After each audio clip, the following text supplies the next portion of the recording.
Let's get rolling. So thank you everyone for coming this evening. Um, Very exciting. First time we're hosting this event. And the idea behind doing a spring kickoff is it's not over till it's over. I know it's a lot of dry ground out there. But the good news is usually in spring, things like persistent weak layers have healed or healing out. We have a little bit more predictability in the snowpack if new snow is not always coming over top of us.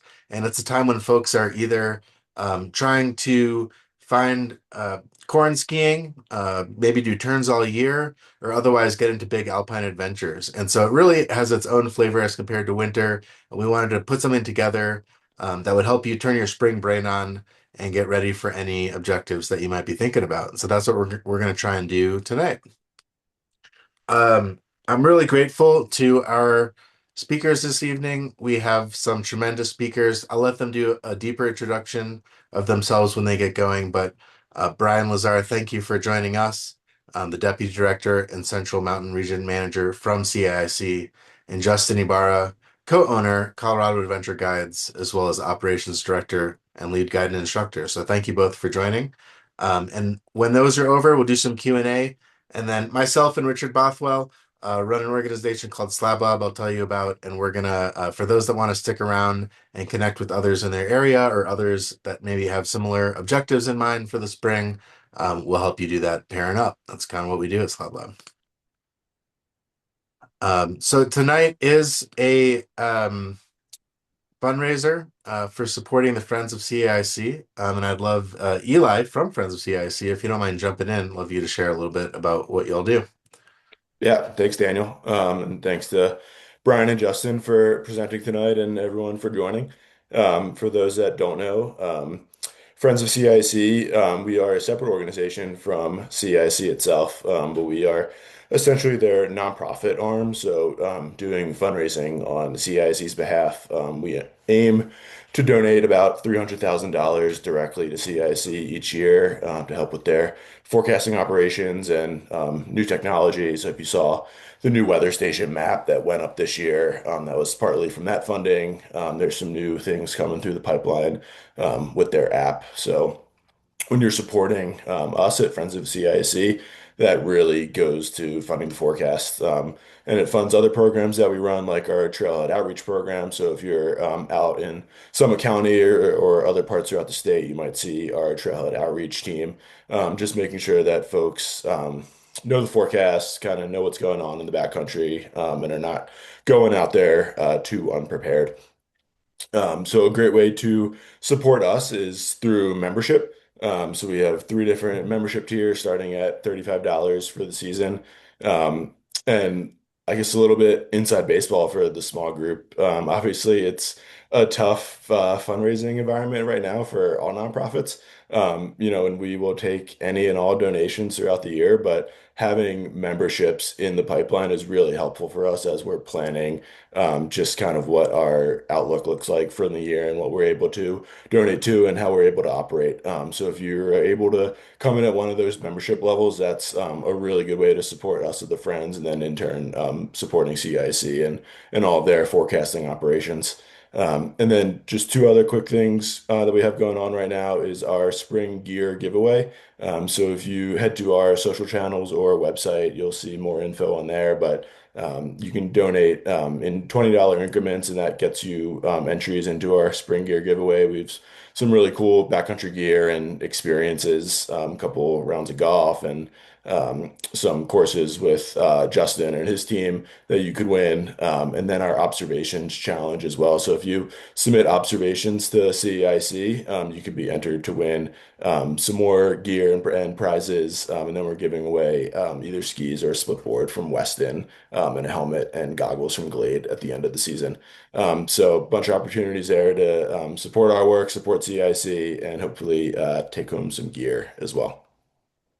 Very cool. Thank you, Eli. And thanks to everyone who did support with the ticket on the way into this event. And if you didn't get a chance, definitely encourage you to visit Friends CIC. I do want to thank a couple of other partners. I say partners and not sponsors, just because these are folks that I thought would be awesome to help us get the word out about this event. They didn't sponsored. They're just great organizations. I want to shout out a couple of them. Another great thing about spring is, gear goes on sale. And I know Bentgate is having their winter clearance right now on probably, I don't know exactly what, but I think just about everything seasonal for winter. Um, for those of you Denverites, if you know Wilderness Exchange, awesome store. Unfortunately, they are shutting down. Their last day is Sunday, and they wanted to thank the community and asked me to extend that thank you for 26 amazing years. So they're going this week. Even in their final busy week, they helped us put some posters up and spread the word on this event. So really grateful for them and some closing out sales, unfortunately, through Sunday. Um, Moxie, really awesome organization. If you don't know them, they deliver climbing and skiing adventures in Colorado and actually around the world. And in particular, for this spring-oriented audience, they do a lot of alpine climbing. And so as whether there's a little bit of snow or that snow disappears day by day, it works out. What separates them is they're led by IFMGA certified women guides who have a commitment to technical, instructional, and social excellence. And so they try to really make inclusive mountain experiences and adventures for everyone. So they're very proudly women-owned with deep experience in the guiding world. And so they kind of blend that expertise and inclusive leadership. So check them out and their alpine climbing. And finally, Onyx. You may have heard of Onyx Backcountry, but one thing I thought was really neat about them was their spring specific tools. And so they have an aspect overlay and sun shading that are very helpful for planning tours right now. Layers for finding, recent snow coverage. And then they're really gearing up to be an awesome infield companion. And so I was surprised how much I could do offline. They got 3D and LiDAR offline, and obviously they're, as far as I know, doing as much work as anyone to bring the eighth scale to the US from Canada. And they shared a little code that you can use outside of the winter, even outside of the winter sale they have going on. You can use SlabLab 60 to grab a elite or premium membership with them. So I just want to quickly introduce myself and SlabLab. Richard Bothell and myself, Daniel Feldman, started about 4 years ago to support backcountry teamwork. Most accidents in the backcountry, it's been known for some time that they come down to human factors and not necessarily snow knowledge. And so we really wanted to focus on that and make teamwork tangible. So we've been doing qualitative research with recreationalists of all stripes for 4 years now. And we put out a report each year for free on our website. It's meant to be actionable both for industry members and sort of individuals. And then a number of free resources.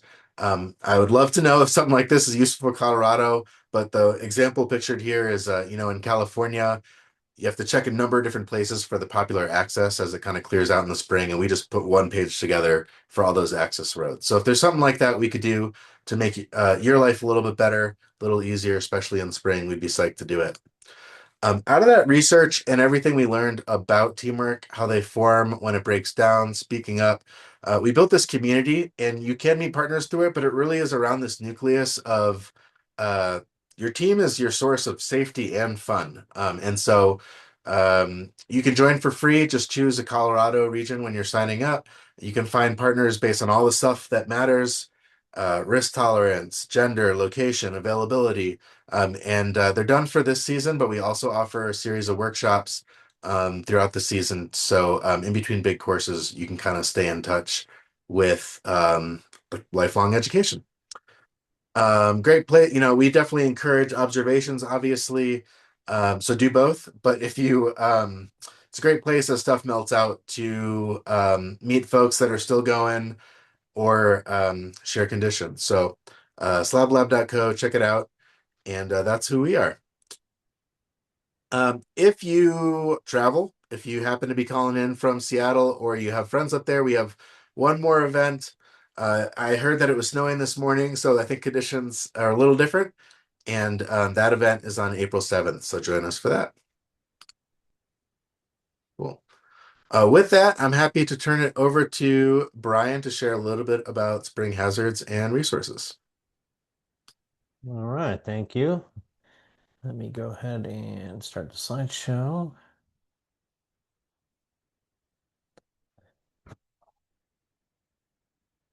Great. Everyone see that okay?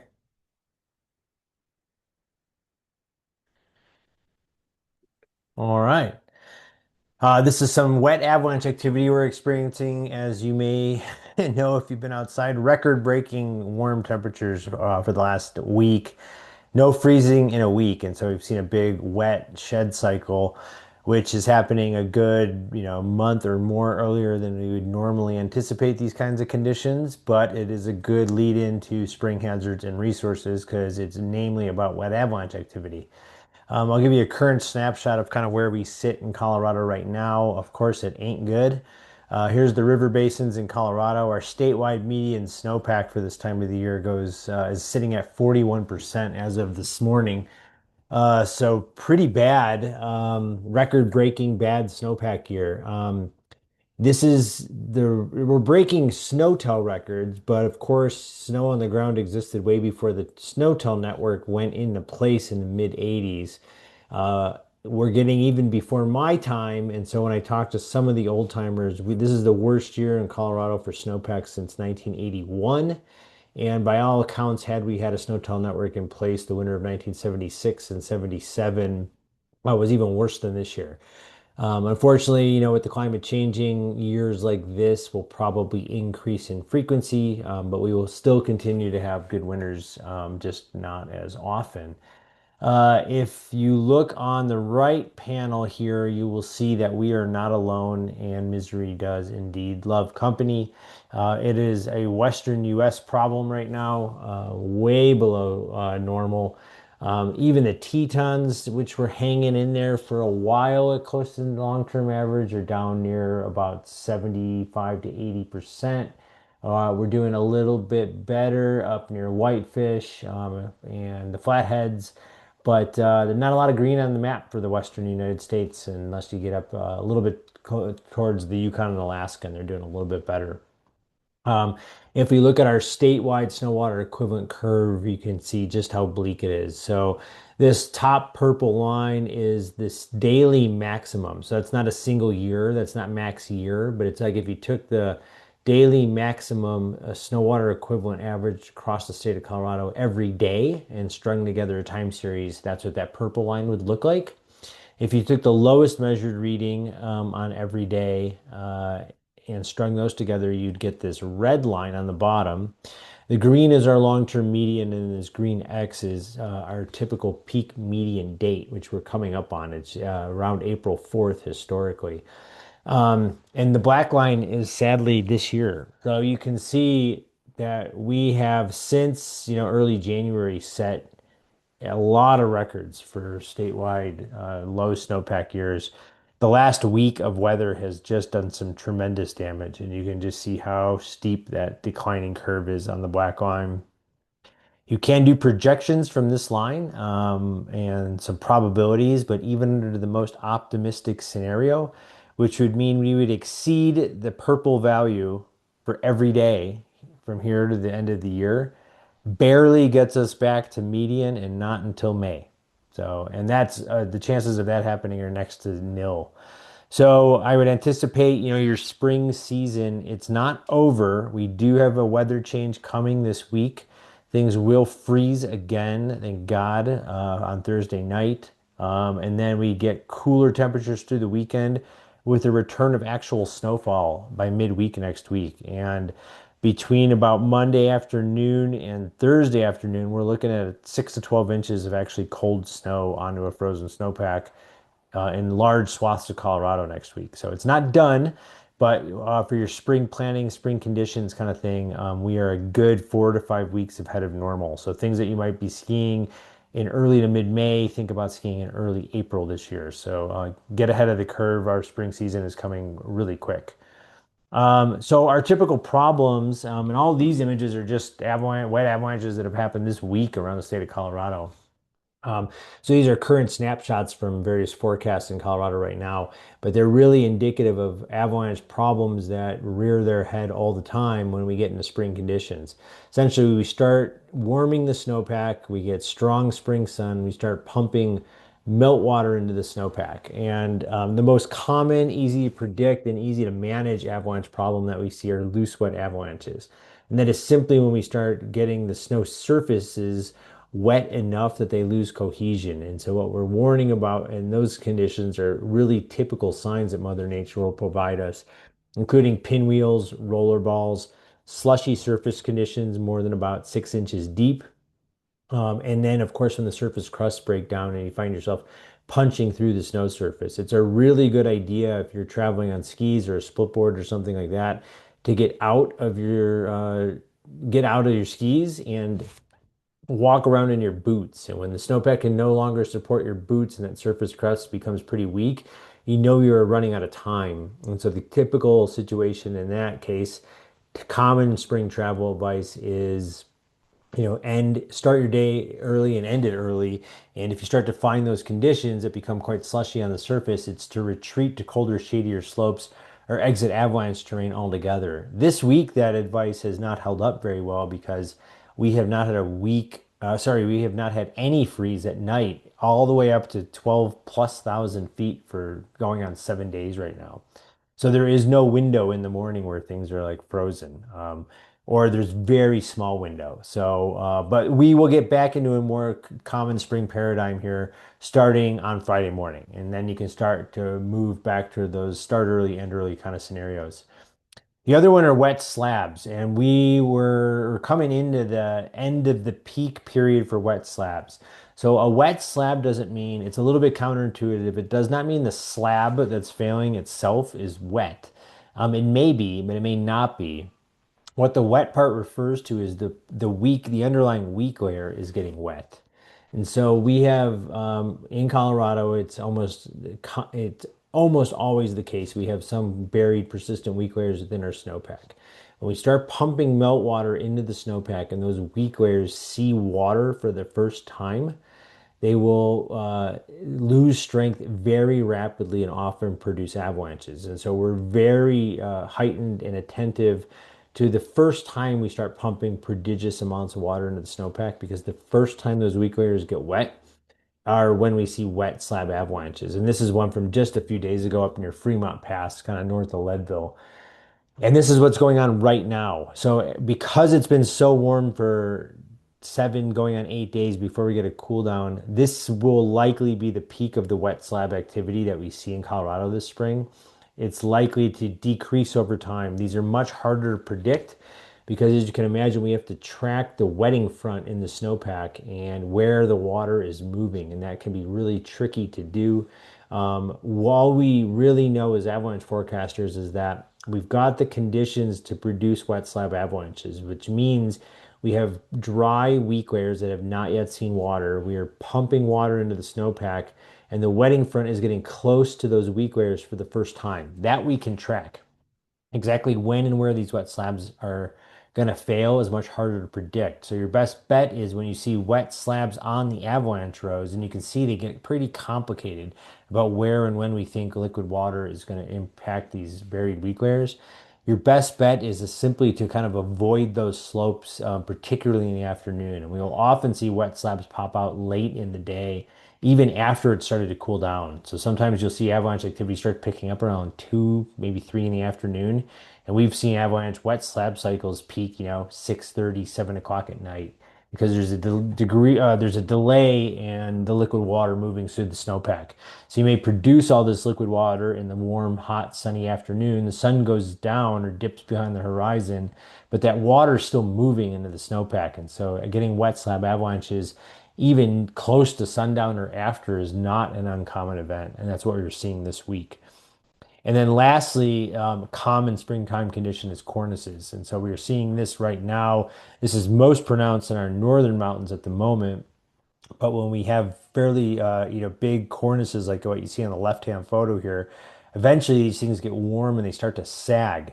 And because the cornices are so hard and cohesive, they will often pull back from the ridge lines, and you'll see these kind of gaping cracks. And anytime you see those, again, as forecasters, we can tell you that, hey, cornices are sagging and breaking, peeling away from the ridge lines. When that thing is going to fall, I do not know, but I know we're close. And so that's what we'll warn about is cornice fall. And so when you start to see these conditions or you see cornice fall listed in the avalanche forecast, it means These cornices are sagging and starting to peel away. And so this is the time to essentially not spend a ton of time traveling underneath these things.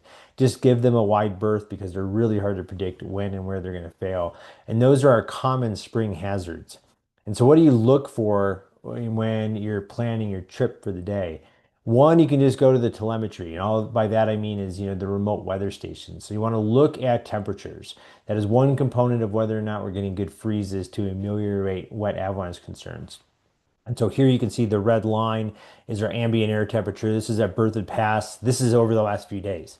So you can see we dipped, 3 days ago to just below freezing, but only for a couple hours.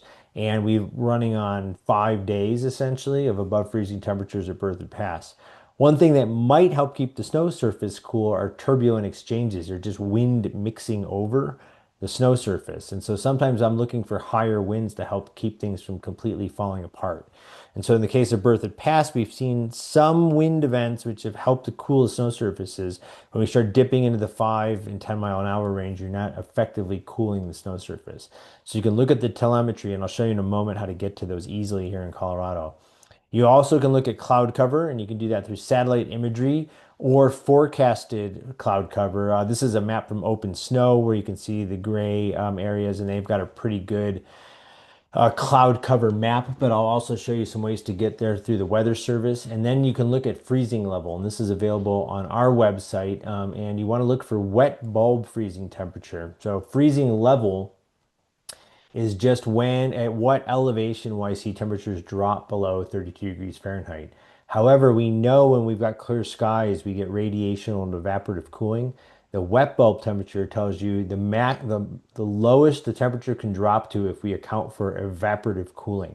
So we've all seen mornings where you wake up and it's like, man, the nighttime low, if we're skiing in May or something, it only got down to 45 degrees, but if you go out, the snow surface is frozen. And that's due to radiational and evaporative cooling. So it's good to check wet bulb temperature, and then you want to check cloud cover. And let me show you, I'm gonna take a risk and just show you some websites in real time here. So let me share that really quickly.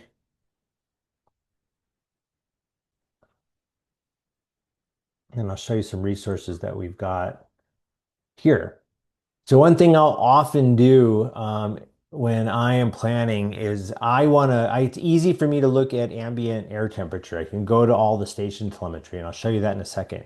But one thing I really like to do is look at the satellite coverage because it's really easy for me to see what cloud cover looks like.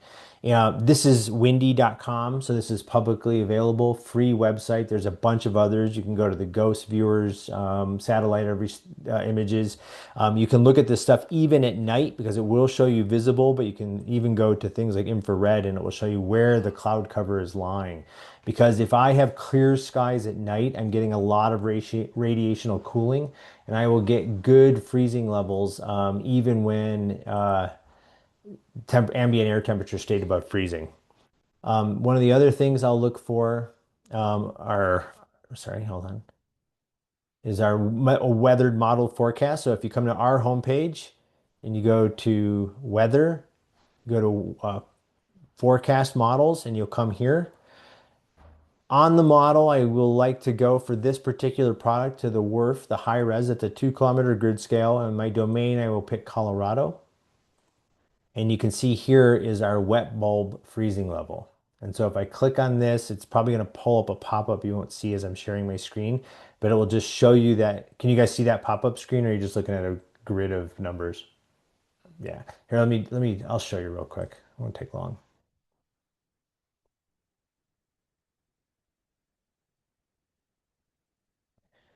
So here's wet bulb. This is like the current model run. And so you can see, let me just stop it. So you can stop it here. You can scroll through, but you can see as I get down to the yellows are 12,000 feet, which means my freezing level is all the way up at red at 12,000 feet. If we go to today, you'll see it was really warm. Like we have like 12,000 feet, 12 to 13,000 foot freezing levels. It will drop overnight. So here's your, we'll get freezing levels down in the mountains into the 10,000 foot range. And then as we get into Saturday, you can see colder temperatures. But this is a really good way for me to figure out where my freezing level is going to lie. And then I can look at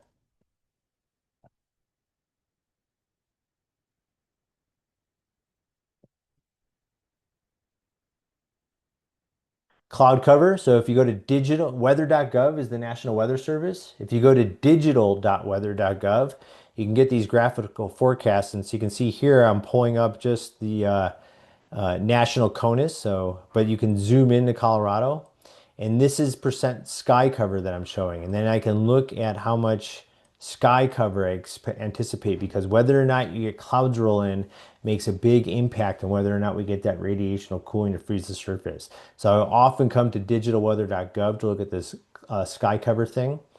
Open Snow's got a couple really nice products. If you're a member that have had some really improvements in their visualization, here's just a scatter plot of all the various models, and you can see what the temperatures are predicting. You can see we finally start dipping below freezing as we get closer to the weekend, which is really good. They also have a cloud cover map, which I showed here. And so this is another way you can look at forecasted cloud cover, which is really nice. If you don't have paid subscriptions to these kinds of things, you can just go to weather.gov. You can type in any point. In this case, I just put in Independence Pass, 11,600 feet in Colorado.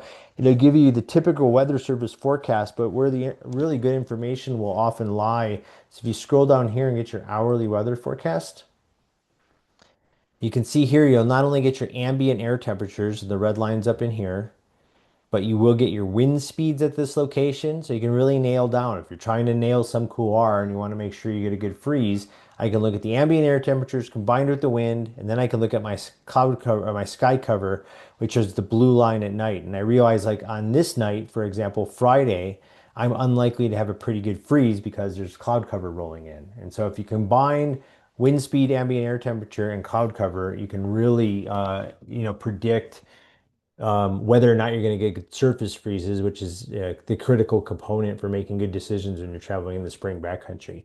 And so I'd encourage you to kind of check out these sites: Open Snow, Windy, weather.gov, digitalweather.gov, and then all of the resources on the CAIC homepage, including the telemetry. A really quick snapshot: if you're just looking for observations, you're waking up early, you want to figure out what happened overnight, come to weather station observations, and you will get a grid, and it'll tell you in orange if we're really warm. You can see just how warm it got today.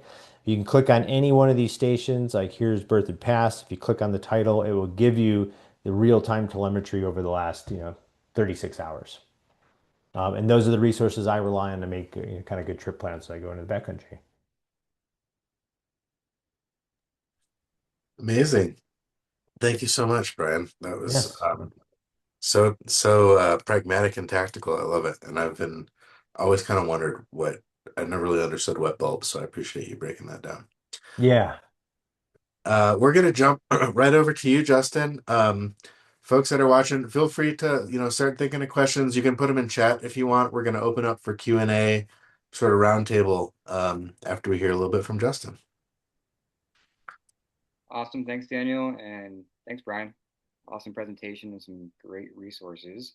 So for my quick talk, we're just going to break into and kind of build a little bit off of Brian's presentation and kind of talk about getting prepped for the second season here. So spring skills and kind of timing for our spring skiing and riding. Um, do, do, do, do. So things that we'll cover here is talk a little bit about maybe different types of gear that you might want to bring with you guys or with y'all as we transition into this different time of year. Go over a little bit of different types of skill sets we might be looking at, and then kind of breaking that into the timing and decision making while we're traveling out there this time of year. So gear wise, of course, you're going to want kind of everything that you have with your standard like winter touring gear, but some things in addition that you might want with you. First and foremost, we're dealing with warmer temperatures. So if you have lighter layers, you're going to probably want to wear those over the heavier base layers or layering that you typically do throughout the winter season. Other things to consider are the type of wax you have on your skis and boards. I went out there a few days ago. and didn't have a great wax, and it was not a great time. So just easy things to make our lives more fun and easier while we're traveling out there in different conditions. So making sure you have, again, spring wax on your skier board. Skin wax, I don't bring that in the winter, but this time of year it is in my pack and is with me throughout the rest of the season. Um, yeah, as soon as that snow starts to warm up, and this is typically going to be on your exit for the day, you're going to start glopping. And so the way to prevent that is going to be through skin wax. This is like a paraffin style of wax. And so definitely, if you don't have skin wax, make sure you toss that in your pack. And then some other things you might want to consider, ski and boot crampons. And so ski crampons for me are kind of like skin wax. So as soon as we start to hit this time of year, ski crampons are going into my pack. As Brian mentioned, and I'll kind of talk a little bit more as well here shortly, is we're starting early when the snowpack is going to be firm. And a lot of times this time of year, we're starting to access steeper terrain more conducively. So that means you might be skinning through steeper terrain. And even if it isn't steeper terrain, it's going to be really tough to get traction on just your skins alone. So throwing your ski crampons in there is definitely something to consider. Outside of that, depending upon what your goals and objectives are and the kind of terrain you're going to be traveling into, you might want to consider also throwing in like boot crampons if you're going to be boot packing up a couloir, for example, an ice axe. And again, this is when you're starting to get into more kind of technical style of terrain, or a whippet, which is basically your ski pole that has a pick on the top. And then, yeah, plenty of water, plenty of sunscreen. It's going to be warmer. We're going to see more sun. It's going to be higher in the sky. So yeah, so just some things to consider as far as the kind of gear you're going to be bringing out there that might be a little bit different than what you would have in your pack throughout the typical winter season. Some skills we might want to consider as we start getting into steeper terrain this time of year, just kind of throwing out there to make good decisions out there, proper training and experience. And so things to consider in that sense is going to be your skiing and riding experience. And so you really shouldn't have to be focusing, if you are going to get into steeper terrain, on can I ski or ride this? You need to be focusing on everything else, your decision making, your communication, to help manage your risk. And so go to the ski resort, ski steeper stuff there, get comfortable in your skiing and riding, and then if you want to access the backcountry and get into some of that steeper, maybe more complex terrain, you're not stressed about, can I ski or ride down this? Avy training, making sure that we are kind of in tune with what you should be looking at, snowpack conditions wise, weather wise, medical training. The other thing, next on the list, is kind of the SlabLab organization is awesome. So go out with people that you trust. Again, especially if you're going to start accessing steeper, more technical terrain, hopefully you're going out with folks that you have gone out with before. So you've built, kind of this backcountry relationship with.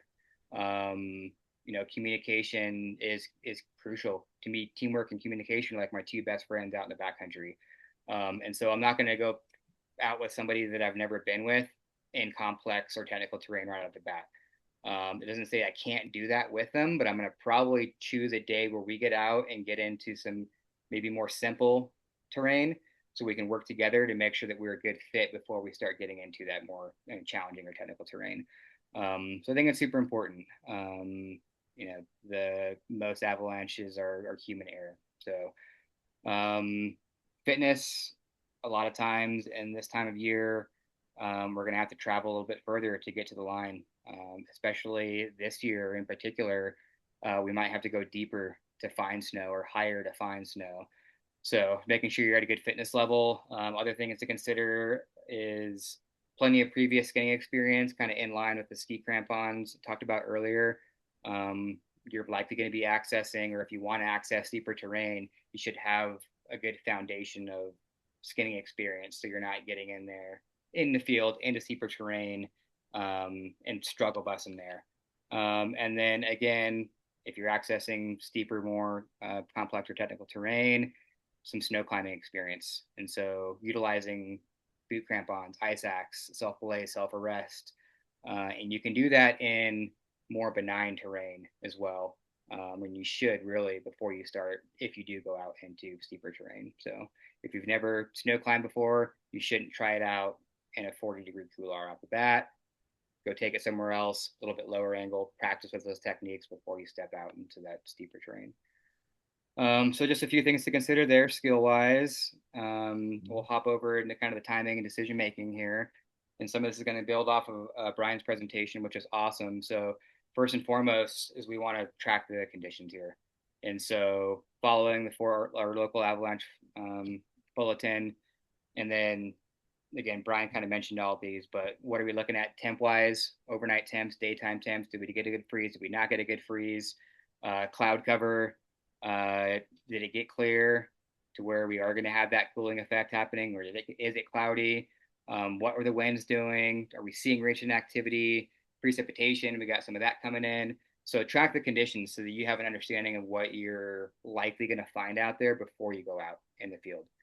It's super important. And maybe if we're looking at the forecast and it didn't get a good freeze for 5 days in a row, you don't try and ski that steeper line.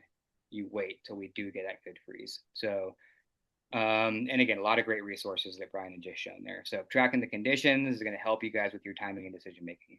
And then now stepping into the planning side of things, you do feel like you want to go out, is play that aspect game. Understand what aspect's going to see the sun first, what's going to warm up first, and then kind of circling around. So your east sees the sun first, it's going to warm up right off the bat, followed by southwest, and then your north is going to be that coldest aspect. So if you're out there and you want to ski an east aspect, you're probably going to have to get up pretty early if you want to time it right. And then also, we're thinking that macro scale. We want to think about that micro scale as well. And so let's say I had planned on skiing a northerly facing couloir. Generally, that is northerly facing potentially, but if you get in that line, it might have a little bit of a curvature to it. And so while I was planning on north, I ski to the left, that might be more easterly facing. I ski to the right, that might be more westerly facing. And so you can see something different in the snow 1 or 2 turns away.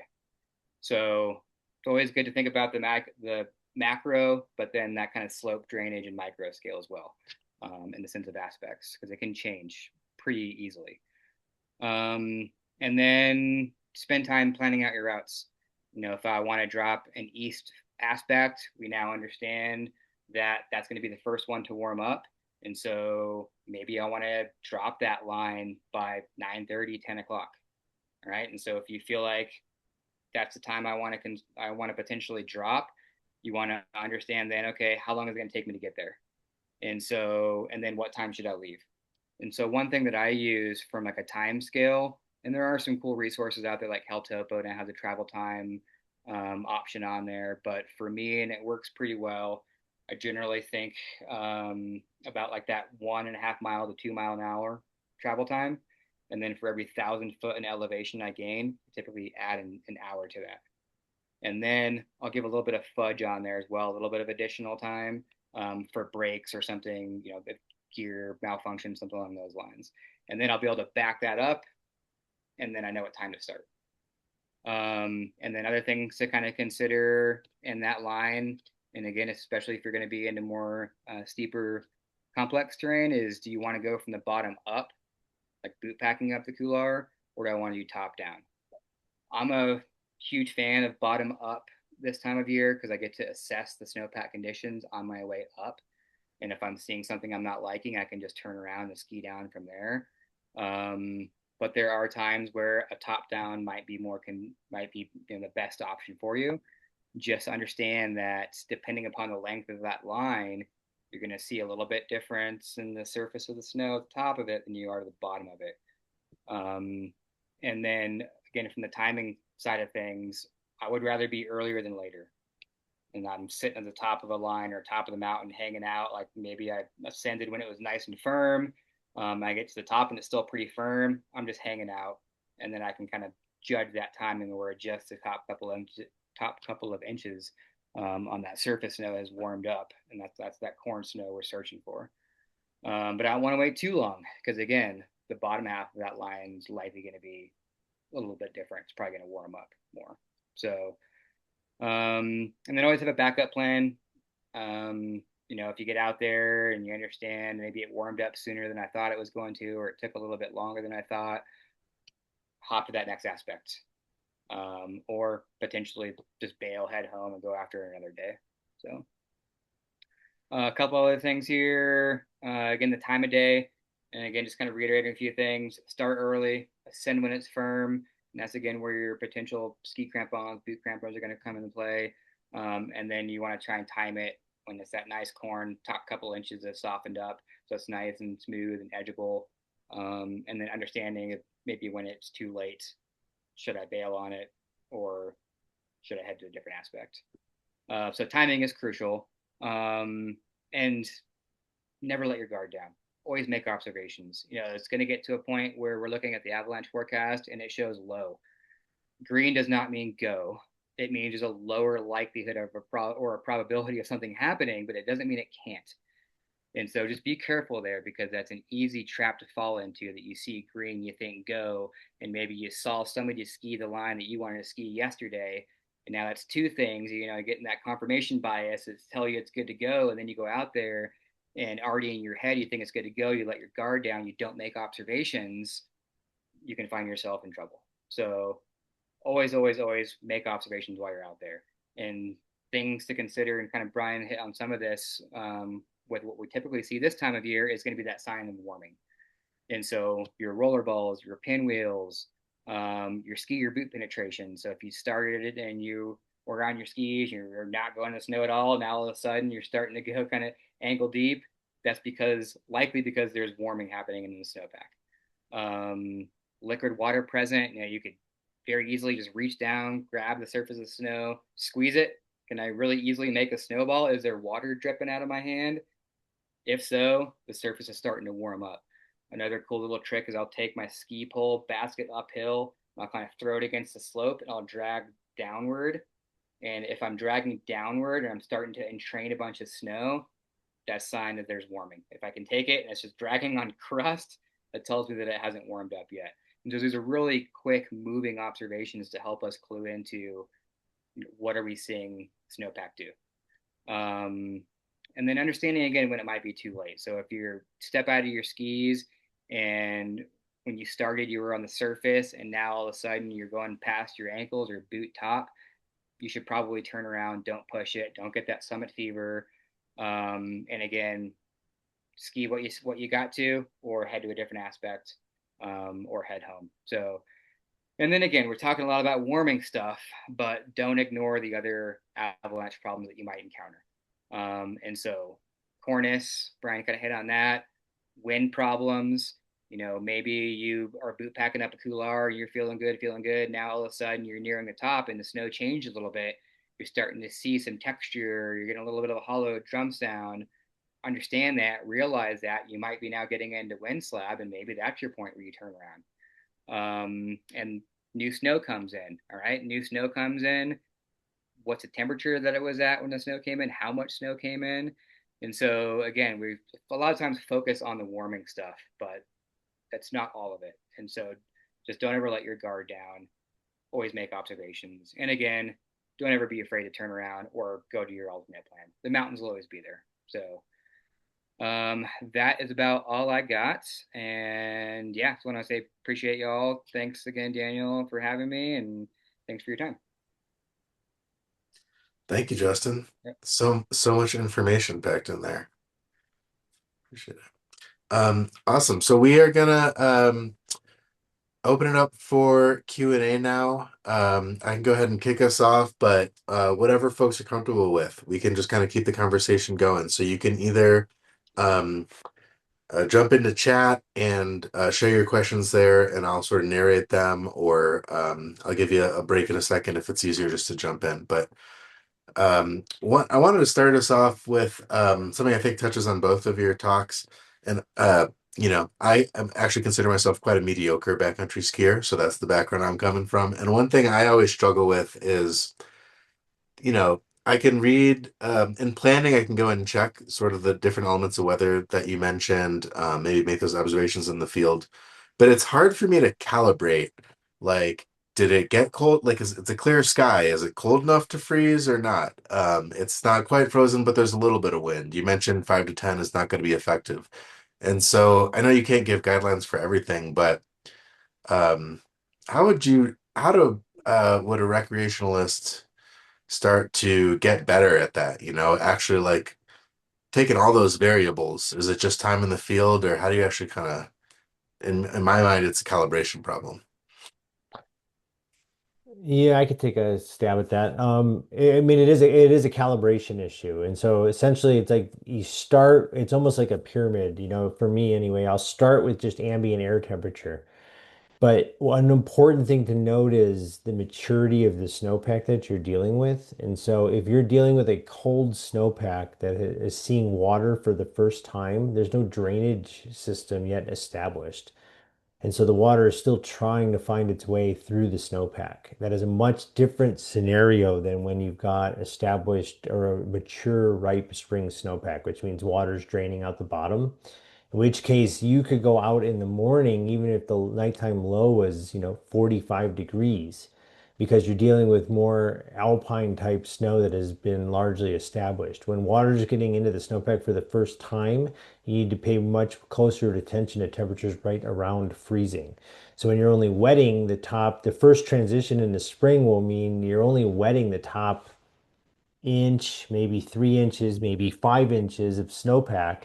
That's what will freeze. And so below that, you're dealing with either moist or dry snow. And so the whole thing that's keeping everything together in the early transitions into spring, like what we're dealing with now, is the surface freeze. And so once I lose the top few inches of surface freeze, the whole thing goes to shit, essentially. And so I'm looking for temperatures as close to or below ambient freezing as possible. And then I will look at the wet bulb temperatures. And for me, the sky is every bit as important as the ambient air temperature. So if I have clear skies, you will get a freeze, even if the temperatures don't drop below the mid 40s, for example.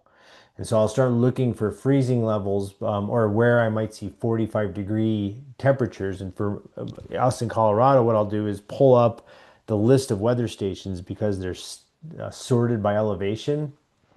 And I can see where those like 45-degree temperatures were going to be because I got clear skies. If clouds rolled in last night and I had thick overcast skies and I don't see temperatures below freezing, I know my chances of finding a frozen surface are really low. Um, then that's right, start. And then you start to calibrate it for your climate because we are going to get here much more effective radiational cooling because of our altitude than you would see in California. So these are regional calibrations that you have to make. Thank you. What's coming up for the group? Any one want to jump in with a question for either or both of our speakers? Wait, so like a clarification point, sorry, is if it is cloudy, then you won't have as much ambient freezing. Is that correct? Whereas if it's a clear sky? Well, you won't have as much radiational cooling. That's So what it is. Radiational yeah. cooling. Okay. Yep. So if the think about like, can the snow surface see space? And if it can see space, it will dump heat all night long. So even if your ambient air temperatures are above freezing, if you can see space, it'll just keep pumping out long wave radiation. If clouds roll in, that long wave radiation will get bounced back off the clouds back to the snow surface. It's actually, think about it this way. Like you've been out in the spring, for example, and you're walking through dense woods and you're just punching through the surface. As soon as you get out into the open slope, it's supportable because the snow surface on the open slope could see space. And then here in Colorado, our radiational cooling can be quite effective because of our altitude. Did that answer your question? Yeah, that's like really cool. I hadn't heard of that, so thank you. Yeah, so when you hear us talk about that in the forecast, that's what we're talking about. Like we're like, hey, we're gonna have really clear starry skies. We're gonna have effective radiational cooling. What causes the snow to radiate that? Is it just like trying like what yeah, It's what causes always it's always doing that. So think about it like we heat the surface of the planet usually just from summertime warming. There's a geological component to it. The Earth is slowly cooling over time as the core cools down, but that's happening over millions of years. What really is driving the whole thing is the surface of the planet will heat up when it's exposed to the sun. So all the time it's not snow covered. Then we get our first snow of the year and we're just wrapping the planet in a down blanket. And so that slows down or retards heat loss. Just like a down coat that you would put on, slows your heat loss if you go out in the cold. So the snow surface is always trying to lose long wave radiation, which we can think of as heat. And the snowpack's slowing that down. So the snow surface is always radiating heat. And what balances that out during the day is we have all this sunshine. So we have incoming shortwave radiation. But that goes away when the sun goes down. And so the only thing that's happening at the snow surface is exiting long wave radiation, and that's what cools the snow surface. So the only way to balance that out is to put in clouds or vegetation, which bounces those long wave radiation heat back down to the snow surface. Um, Sorry, I felt like I got like really too technical there. no. That's super cool. Like really, really helpful. Yeah, So I my appreciate pleasure. that. And I think my follow-up question to that is like around like the avalanche forecast and stuff. So from an avalanche problem perspective, like I know like loose wet or like wet slab comes from like that warming and like the liquid present. And so when it comes to timing, I think that's relevant to that potentially, but from a persistent slab standpoint, obviously that doesn't necessarily impact that as much. Or I'm trying to basically like take what you're saying and be like, okay, like I want to go do this core, right?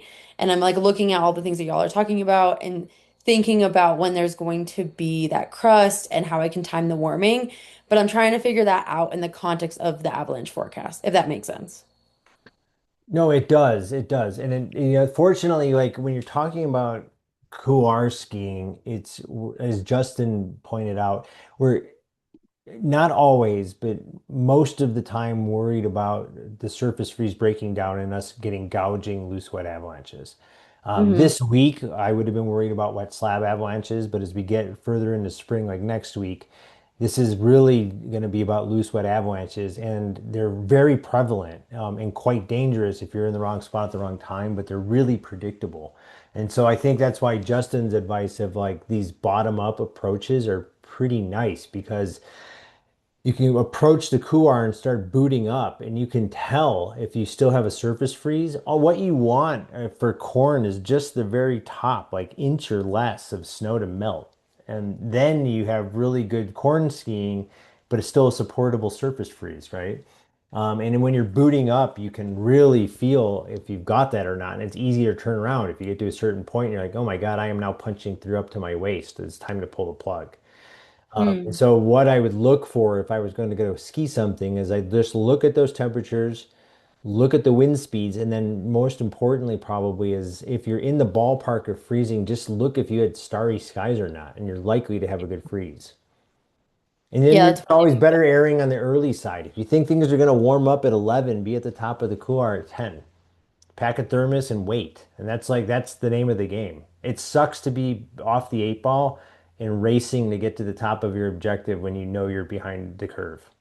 yeah, for sure. Okay, sorry. I have so many questions. Last question. This is really helpful. Is like, when do we, I know the persistence lab right now is only on like the northernly aspect, but do we, how do we see like the persistence lab in Colorado progressing, if not minimizing over the spring? Like, Yeah, when I will mean it go it's away? going away now, right? So like eventually, the persistent slab needs to be breaking on these persistent weak layers, and so what we've done over the last week is like we've wetted those weak layers a ton. And so that's a lot of warming to those weak layers. They will fail upon initial contact with water and then they'll go away. And that's why Mm, they're only left on high elevation northerlies. That's the only places left that haven't seen water to the weak layer. And so they're still left on the list because, persistent slab avalanche is a combination of, the weak wear and how tough it is to fail, but then the slab properties. So when you warm up the overlying slab like this for like 7 days on end, you start to change the slab properties in such a way that they become a little bit easier to trigger. But by the time we get a freeze here this weekend, the weak layers we're worried about on all but probably above tree line north facing slopes are done. Like, well, you won't see them come back for the rest of the year because we've had Even with the like foot of snow potentially. Like we no, don't. they won't come back. Those weak layers are done. They've been warmed up, they've seen water, so they've rounded and now they're gonna refreeze. So when we get a foot of snow next week onto a frozen snowpack, this is purely managing storm snow instability. So you will hear us start talking about mid next week wind drifted slopes. And Mm, like we will just be talking about where you have found wind drifted slabs. So it'll be a wind slab problem. wow. Okay, thank you so much. It's really helpful. Yeah. I think we have time for one more if somebody wants to jump in, and then we can want to end this on time. And for folks that want to stick around for the more social part, we'll kind of pull that past the hour if that's all right. But um, any other questions folks want to jump in with? Yeah, so I think Justin, you were talking about when timing for corn, you're kind of using your pole upside down, kind of checking how deep. Like, how deep are you checking? If let's say you're going, bottom up, and you're trying to check for how deep that top, like those layers are melting. You're going from, frozen to starting to be more melty. What are you kind of looking for so you can time for that corn, I guess? Yeah, I mean, really, it's a couple inches. If you start getting more than that, then if I'm, for example, booting up a couloir and I start at the bottom and it was frozen, I get about halfway up and I'm starting to see already I got a couple inches on the surface that has warmed up that I'm, able to punch into. I'm probably starting to make that decision right there. Okay, how much further do I have to the top? Yeah, it'll change a little bit as I get higher. Probably won't be as much. It's going to be a little bit colder. But if I'm seeing this already right here, by the time I drop in, it's going to be way worse. And so it's that a couple of inches. If I'm going more than ankle deep, that's kind of like, yeah, that's hard stop. Let's turn around and bail. And so it's going to be, multiple observations. The skier boot penetration would be one of them. That ski pole drag test is another one. Again, looking around, if am I seeing roller balls and pinwheels? I'm looking towards rocky, And so, what was the drag outcroppings. test you were talking about? The ski Yeah, pole drag? so I don't know if you can see my video here, but I have a slope and I take my ski pole, it's right here. The basket is in the tip of my finger. I basically just lay it kind of parallel onto that slope and I drag downwards. And that basket right up there is I start to get warming, it's going to grab that snow and I pull downwards and it's going to entrain that snow, kind of like a loose wet avalanche Right. thought Yeah. process.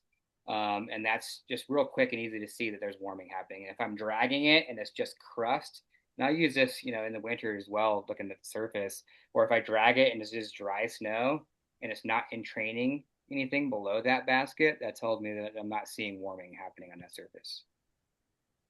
Gotcha. But they're Okay. real quick, easy moving observations and super relevant. And so it's easy just to be, on the skin track or on the boot pack, just talking with your buddy, and not making observations, but it's really important to do so. Um, and they're easy. It's not like, I got to dig a pit that's 150 centimeters deep to look at these basal Yeah. facets. It's going to take me an hour. It's seconds, and I'm getting relative data points. So, Cool. Thanks a lot. mm-hmm. Thank you. Well, obviously, there's way more to discuss here than can fit in an hour, but I'm gonna let folks go. Are there any sort of like any closing thoughts that don't have to be, but anything you want to leave folks with, either of you, that we didn't get to, or Well, I would just point out, like, despite the snowpack conditions, we keep going at the forecast center. So check the avalanche forecast. Things change like really rapidly in the spring. So make sure you check the forecast before you go out. And we're gonna keep oscillating between stuff melting down and wet avalanche activity, and then hopefully we keep dealing with, periodic spring storms that roll through and give us some spring powder. So just make sure you stay on the forecast. We keep going through May. So. And to Brian's point, I would say just make it a habit to be checking the forecast every day, and just like taking in that knowledge, even days you're not gonna get out into the backcountry. If you just kind of make it a habit, you wake up and check the forecast with your coffee. It's a good way just to be more aware of what's happening in the field. anything on your mind, Justin, or Done then. Okay, cool. Well, thank you very much, everybody. Really appreciate you coming, bringing the energy. If you do have more questions, feel free to email me at daniel@slablab.co. I won't answer them, but I'll help you find somebody qualified to hopefully give you a head start. So, with that, I want to thank our speakers again, and of course, CIC and Friends of CIC, as well as Colorado Adventure Guides, and and our other partners here. So really appreciate them all helping get the word out, and especially our speakers. If you can become a member for Friends of CIC, please do. With that, I'm going to go ahead and stop the recording. Thanks, everyone.